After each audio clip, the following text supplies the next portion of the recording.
Hello everyone. In today's lecture we'll discuss about genetic code, another important topic from class 12 genetics.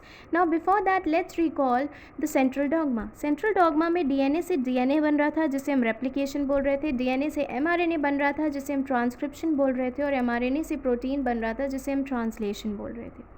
सो ये जो DNA से DNA बन रहा है उसमें कॉम्प्लीमेंटैरिटी का रूल फॉलो हो रहा है. DNA से mRNA बन रहा है उसमें कॉम्प्लीमेंटैरिटी फॉलो हो रही है. बट जब mRNA से प्रोटीन बन रहा है तो उसमें कॉम्प्लीमेंटैरिटी का रूल फॉलो नहीं हो रहा है और यही हमारे लिए चैलेंजिंग था.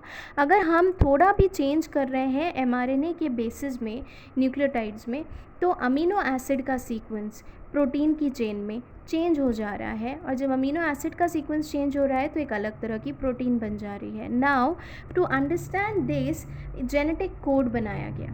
Genetic code is the relationship between the sequence of nucleotide on mRNA. mRNA पे प्रेजेंट न्यूक्लियोटाइड और प्रोटीन पे प्रेजेंट अमीनो एसिड के सीक्वेंस में जो रिलेशन होता है उसी को हम कहते हैं genetic code. Now genetic code को first it was given by George Gamow. George Gamow ने सबसे पहली बार जेनेटिक कोड प्रपोज किया था एंड ही सजेस्टेड कि ये एक कॉम्बिनेशन है ऑफ 3 न्यूक्लियोटाइड्स, यानी कि जो जेनेटिक कोड है वो ट्रिपलेट के फॉर्म में एग्जिस्ट करता है, 3 के कॉम्बिनेशन में एग्जिस्ट करता है. ना उन्होंने ये प्रोपोजिशन इस बेसिस पे दिया था कि हमारे पास 4 नाइट्रोजनस बेसिस हैं तो 4 ही, अडेनिन, थाइमिन, गुआनिन, साइटोसिन. अगर डीएनए है तो 4 है, अडेनिन, थाइमिन, गुआनिन, साइटोसिन, और अगर आरएनए तब भी 4 है, अडेनिन, यूरेसिल, गुआनिन, साइटोसिन. सो हर केस में हमारे पास 4 न्यूक्लियोटाइड्स हैं. जॉर्ज गैमो ने ये प्रोपोजिशन इस बेस पे दिया था कि जेनेटिक कोड ट्रिपलेट है that there are 20 amino acids. 4 nitrogenous base हैं जिन्हें 20 अमीनो एसिड्स के लिए कोड करना है. सो नाउ वो किस कॉम्बिनेशन में प्रेजेंट होंगे ये फाइंड आउट करने के लिए उन्होंने परम्यूटेशन कॉम्बिनेशन यूज़ किया. एंड परम्यूटेशन कॉम्बिनेशन के according it was somewhat like this. Permutation combination अगर यूज़ किया था तो उसके हिसाब से 4 to the power 3 would be generating 64 codon. अगर वो सिंगलेट मान लेते तो 4 नाइट्रोजनस बेस सिंगलेट के कॉम्बिनेशन में वो सिर्फ 4 अमीनो एसिड को कोड कर रहे थे. अगर डबलेट होता सो डबलेट के कॉम्बिनेशन में 4 नाइट्रोजनस बेस सिर्फ 16 अमीनो एसिड के लिए कोड कर पाते, जो कि कम है, हमारे पास 20 अमीनो एसिड है. अगर ट्रिपलेट है तो ट्रिपलेट के फॉर्म में 64 अमीनो एसिड के लिए कोड कर रहे थे जो 20 से ज़्यादा है. क्वाड्रुप्लेट मान रहे थे तो 256, वो जो फार मोर है.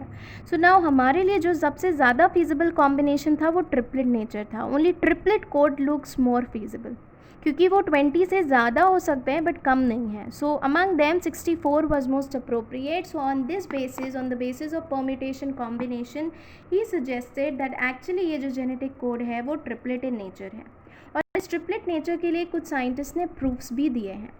वन इज़ खुराना, जिन्होंने आरएनए मॉलिक्यूल को डिफाइंड बेस कॉम्बिनेशन के साथ सिंथेसाइज किया, होमोपॉलीमर और कोपॉलीमर सिंथेसाइज किए.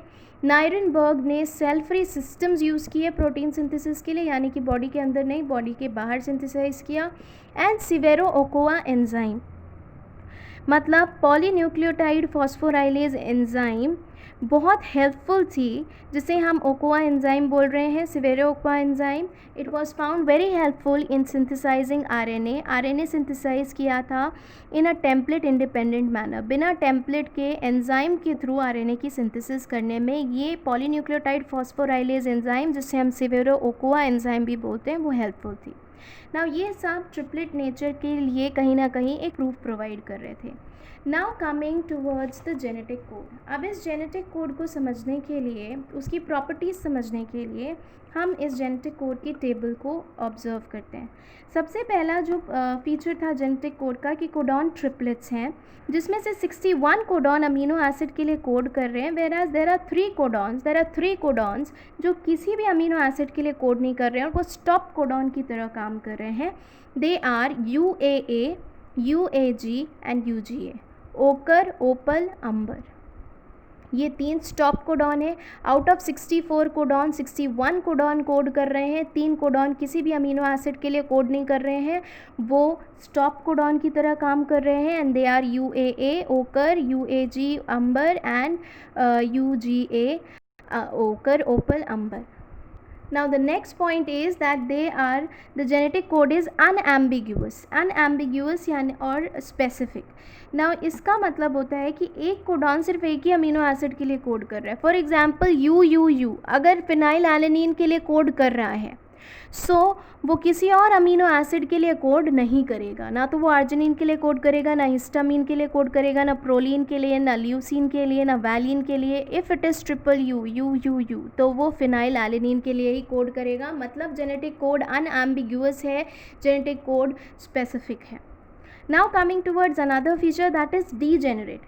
मतलब there are some amino acids which are coded by more than one codon. जो एक से ज़्यादा codons there are some amino acids which are coded by more than one codon. कुछ ऐसी अमीनो एसिड होती हैं जिनके लिए एक से ज़्यादा कोडॉन कोड करते हैं. अगर आप यहाँ पर देखिए आर्जिनिन के लिए 4 तरह के कोडॉन्स कोड कर रहे हैं और फिर यहाँ पे 2 और कोडॉन है जो आर्जिनिन के लिए कोड कर रहे हैं. इसका मतलब 6 कोडॉन टोटल आर्जिनिन के लिए कोड कर रहे हैं. ये डीजेनरेसी प्रूव करता है. अगर हम इधर आ जाते हैं तो यहाँ पे 4 कोडॉन्स है जो थ्रियोनिन के लिए कोड कर रहे हैं. It means that this threonine is coded by more than one codon, means it is degenerate. वो डीजेनरेट है. Right. Now another important feature of genetic code is they are contiguous. वो contiguous हैं. जब भी हम जेनेटिक कोड को read कर रहे हैं या देखते हैं या हमें कहीं प्रोवाइड किया जाता है तो वो कंटिन्यूअस मैनर में होता है. हम कोई भी punctuations, comma, full stop use नहीं करते हैं. Then they are universal. ये जेनेटिक कोड नियरली यूनिवर्सल होता है एक्सेप्ट मतलब बैक्टीरिया से लेके ह्यूमन बींग्स तक. अगर ट्रिपल यू है तो वो फिनाइल एलेनिन के लिए ही कोड करेगा. इसमें कुछ एक्सेप्शंस होते हैं. Few exceptions are found in mitochondrial codons and some protozoa. Protozoa और माइटोकॉन्ड्रियल कुछ प्रोटोजोन्स और माइटोकॉन्ड्रियल कोडॉन्स में एक्सेप्शंस हैं. अदरवाइज़ ये बैक्टीरिया से लेके ह्यूमन बींग्स तक यूनिवर्सल होता है, एक ही चीज़ के लिए कोड करता है. Now coming to AUG.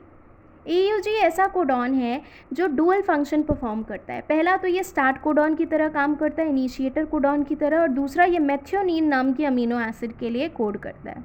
Start codon हमारे पास एक है AUG और स्टॉप कोडॉन हमारे पास 3 है UAA, UGA और UAG. Now let's talk about mutation. What is mutation? जब जीन्स का लॉस या गेन होता है इट रिजल्ट्स इन म्यूटेशन, जो कि फंक्शन भी चेंज कर देती है. नाउ म्यूटेशन 2 तरह का होता है. एक होता है पॉइंट म्यूटेशन, एक होता है frame shift mutation. Now point mutation की अगर हम बात करते हैं तो पॉइंट म्यूटेशन में सिर्फ सिंगल बेस में चेंज होता है. अगर सिंगल बेस में चेंज हो रहा है तो उस म्यूटेशन को हम पॉइंट म्यूटेशन बोलते हैं. और इसका बेस्ट एग्जाम्पल है sickle cell anaemia. Sickle cell anaemia में हीमोग्लोबिन की बीटा ग्लोबिन चेन के 6 पोजीशन पर GAG की जगह GUG हो गया, मतलब A की जगह U हो गया.